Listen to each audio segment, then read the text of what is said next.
Hear me out, Sonic is evading taxes and owes billions, no son trillions, to the government. And to pay this debt, he takes gold rings, money that people left on the road, and when people see the thief, Sonic, they go after him to get their money back. Why do you think Sonic loses his ring when an enemy hits him? Because the enemy took the money back. And Eggman? Well, Eggman in the first Sonic movie works for the government, so in the games, Eggman also works for the government. He is a police officer and was given the task of catching Sonic and arresting him for tax evasion. But then Tails and Knuckles appear, Sonic's two henchmen and partners in crime who rob people to make Sonic finally pay his taxes. But here's the thing. Tails and Knuckles are not Sonic's friends. They just work for them. But Tails and Knuckles think they are Sonic's friends. Why do you think all the games they have together are called Sonic? Like Sonic Heroes, Sonic and Knuckles and etc. only have that name because he was forced to use it. So much so that Sonic manipulated Tails by pretending to feel sorry for him being bullied in Tails' tribe, when in the game he lets Tails die and doesn't even feel sorry.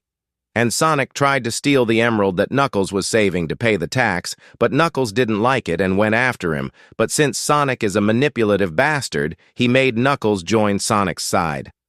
Anyway, Eggman, seeing this, decided to create a clone of Sonic to serve as a sniffer dog to locate Sonic and arrest him. Why do you think Eggman wants to capture Sonic so much? Because Eggman is a good guy and is just doing his job, Metal Sonic too. But since he couldn't even capture that scoundrel with Metal Sonic, he decided to create more and more robots, and that's when his inventions and mechas that we see in the future games.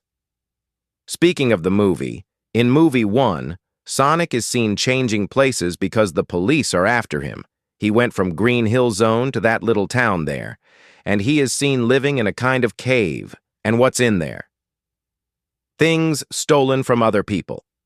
Since now he is a refugee and wanted by the police, so much so that in Movie 1 he is actually pursued by the police for his crimes of tax evasion and causing destruction to the city's light poles.